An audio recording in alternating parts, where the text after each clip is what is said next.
Section 1. You will hear a man arranging to get a telephone connection. First, you have some time to look at questions 1 to 4.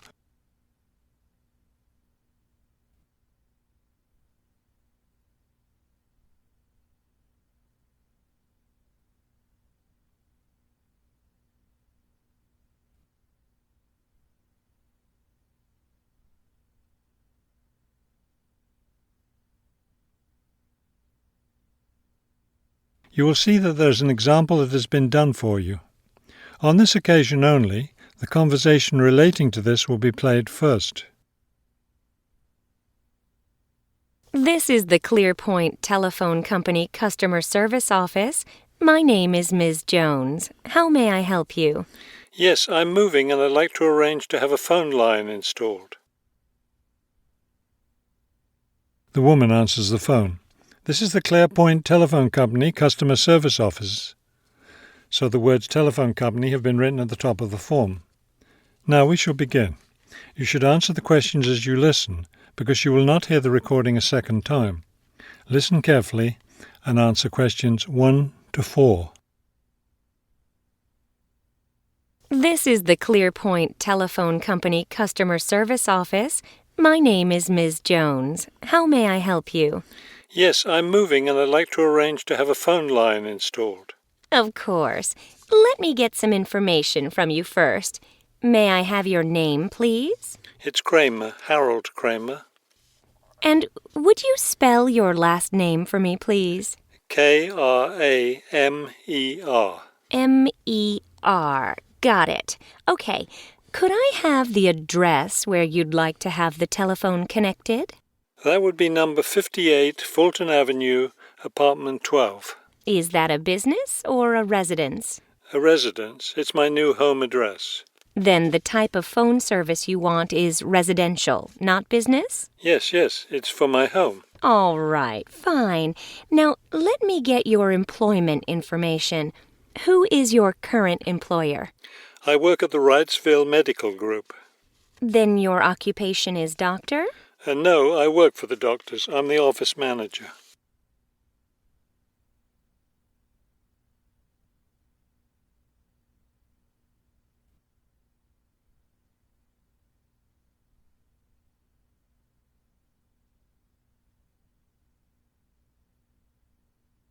Now listen and answer questions 5 to 10. Okay. And could I have your work phone number? It's 637-555-9014. 9014. Great. Just one more thing. I need to know how long you've been at your current job. I've been working there for quite a while now. Let me see. 9, that's right, 9 years. Okay, good. You've been there long enough, so I don't need to ask about any other work history. Now, in addition to our basic phone service, we have several special services available. Could you explain them to me? Most customers opt for unlimited long-distance service. It really saves you money if you make a lot of long-distance calls. That sounds like a good idea. Then I'll put you down for long-distance service. Another popular service is voicemail. Voicemail takes all your messages electronically, and all it takes is one simple phone call to retrieve them. Voicemail. No, I don't think so. I have an answering machine to take my messages. It's old, but it still works fine. We also provide internet service if you're interested in that. I am. Please put me down for internet as well as phone service. Right. Okay, I think we're almost finished. I just need to schedule a time for the technician to go to your apartment and do the installation. Let me see. What about next Tuesday? Would that work for you? No, not Tuesday. I'll be at a conference all day. Wednesday would work, though. I'm afraid I won't have any technicians in your area on Wednesday. I could send someone on Friday. That would be fine. What time of day works best for you, morning or afternoon? Morning would be best. All right, then. It's on the schedule. Do you have any questions? No, I don't think so. Thank you for calling ClearPoint. That is the end of Section 1. You now have half a minute to check your answers.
Section 2.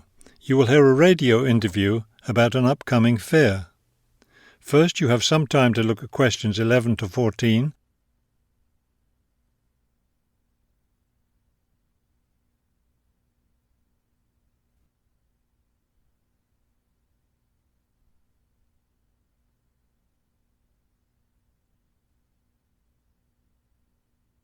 As you listen to the first part of the talk, answer questions 11 to 14.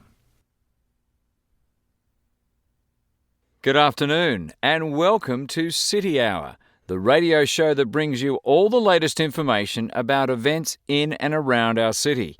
Today we have with us Cynthia Smith, who is heading up this year's City Fair. Cynthia, would you start by giving us some of the basic information about the fair?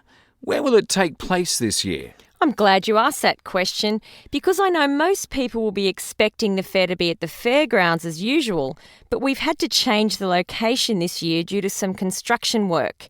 You know, they're building the new high school in that neighbourhood and they've been using the fairgrounds as a place to store construction materials. So we've moved the fair to City Park, which I think is a wonderful location. Yes, that will be a great place for the fair. I understand that the fair begins on Friday morning with a special opening event. Actually, it won't begin until that evening, but you're right about the special event. Traditionally, we've begun with a parade, but this year our opening event will be a special dance performance. And the most exciting part is that the mayor will be one of the dancers. The mayor is a woman of many talents. Cynthia, could you tell our listeners about the price of admission? What will it cost to attend the fair? We're trying to keep the price down as much as possible. A 3-day pass is just $25, or you can buy a Saturday or Sunday only pass for $15. The opening event on Friday, the dance performance, doesn't cost anything to attend, and we're hoping a lot of people will come to watch that.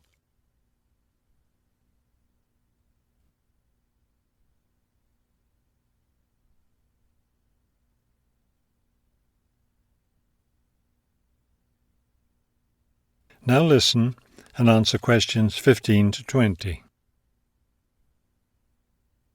Could you tell us about some of the events planned for Saturday and Sunday, the main days of the fair? We have a lot of exciting things planned. There are a number of events especially for children, including a clown show on Saturday afternoon. On Saturday evening, we've got an event that can be enjoyed by the whole family, a concert by the lake. I'm sure that will be a popular event. Is there anything special planned for Sunday? Yes, a really fun event, and we hope a lot of people will participate. There'll be a singing contest in the afternoon. It's open to everyone at no charge. It doesn't matter whether you're an experienced singer or not. If you've always dreamed of singing on stage, this is your chance. That sounds like a lot of fun. I think it will be. I'd also like your listeners to know that besides the special events I've mentioned, there will be things taking place all weekend. For example, at the food court, international food will be served. You'll be able to sample dishes from all around the world. There will also be special games for children at different locations around the fair. Will there be things people can buy, souvenirs, anything like that? We have a large area set aside where there will be crafts for sale. This will be an opportunity to buy many lovely handmade things and to get to know some of our local artists and craftspeople as well. It sounds like there will be a lot of fun for everyone at this year's fair. Thank you for sharing the information with us, Cynthia. Thank you for inviting me. That is the end of section 2. You now have half a minute to check your answers.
Section 3. You will hear a conversation between a prospective student and a university advisor about applying to enter the university. First, you have some time to look at questions 21 to 23.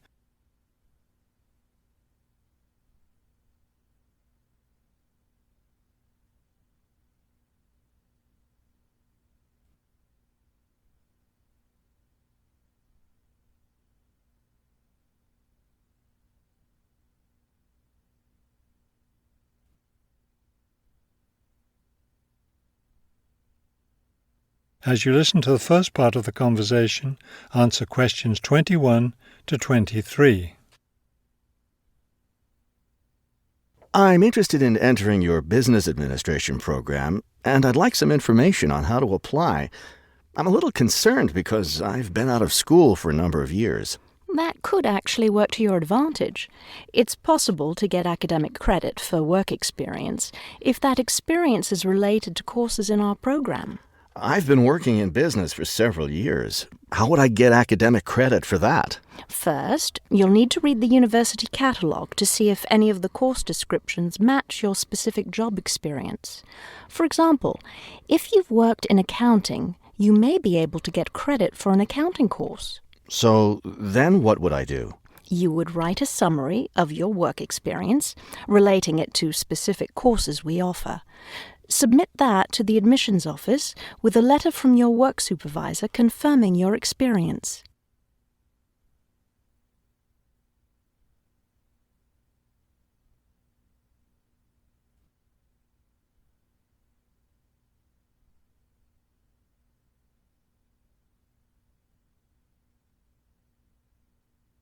Now listen and answer questions 24 to 30. Would I submit those things at the same time that I apply for admission? That would be the best idea. Have you seen a copy of our university catalogue? Not the most recent one. I have a copy from last year. You'll need to look at the latest one. Unfortunately, I've run out of copies, but you can get one from the library for now, and I'll send you your own copy as soon as I have more available. Thank you. How does the admissions process work? Well, first you'll need to get an application for admission. Those are available in the admissions office. The application form contains all the instructions you'll need. That sounds simple enough. Of course, you'll need to make sure you meet all the admissions requirements. How can I know what those are? We have copies of the requirements lists for all university programs here in the counselling centre. I'll give you one before you leave today. Will I need to get recommendations from my employer or former teachers? Oh, yes, you will. The recommendation forms are available in the admissions office. Now, I don't know if you'll also be applying for a part-time job through the university work-study program. I'm considering that. How can I find out what kinds of jobs are offered? You can access the job listings from the computers in the library. Are you planning to study full-time or part-time? I want to be a full-time student. Good. Then you'll qualify for the work-study program. Part-time students aren't eligible. As a full-time student, would I be eligible for a free bus pass? No, unfortunately, we don't have those available for any of our students. However, you can apply for financial assistance to help pay for your books or for your tuition. I'd like to look into that. Do I apply for that at the admissions office? No, that's through us. You'll need to make an appointment with a counsellor. That is the end of section 3. You now have half a minute to check your answers.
Section 4. You will hear a lecture about the black bear.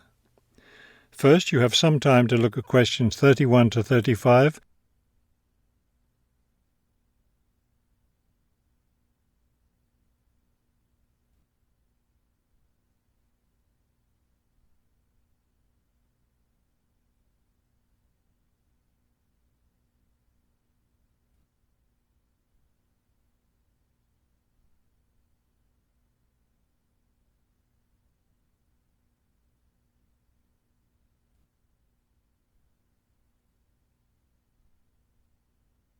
Now listen carefully and answer questions 31 to 35.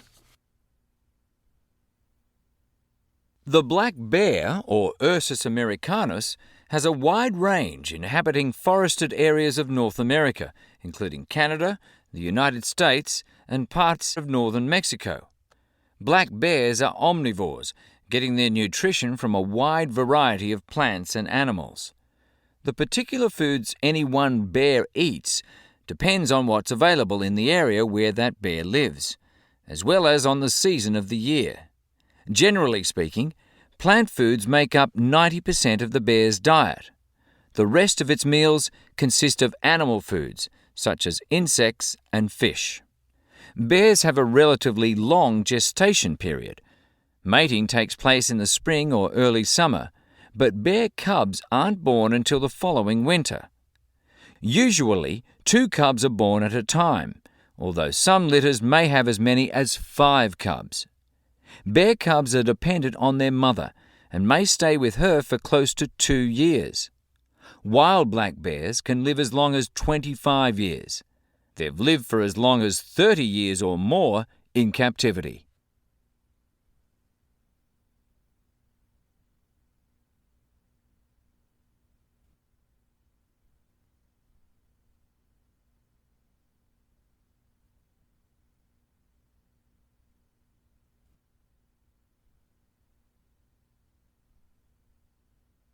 Now listen carefully and answer questions 36 to 40.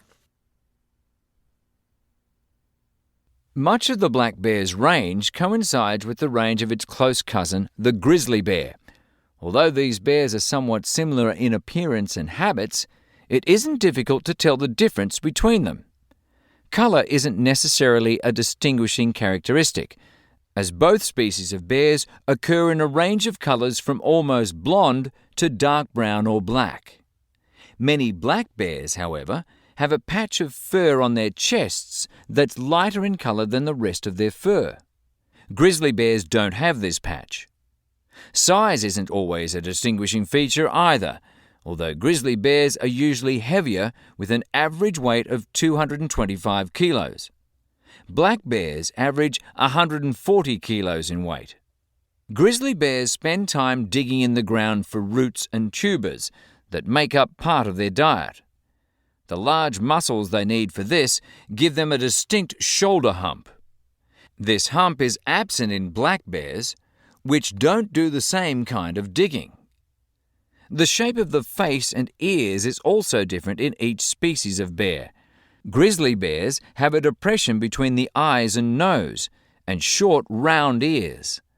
Black bears, on the other hand, have a straighter profile and longer, more pointed ears. Grizzly bears are known for their fearsome, long, sharp claws. Black bears have shorter claws, which are better suited for climbing trees. That is the end of section 4. You now have half a minute to check your answers.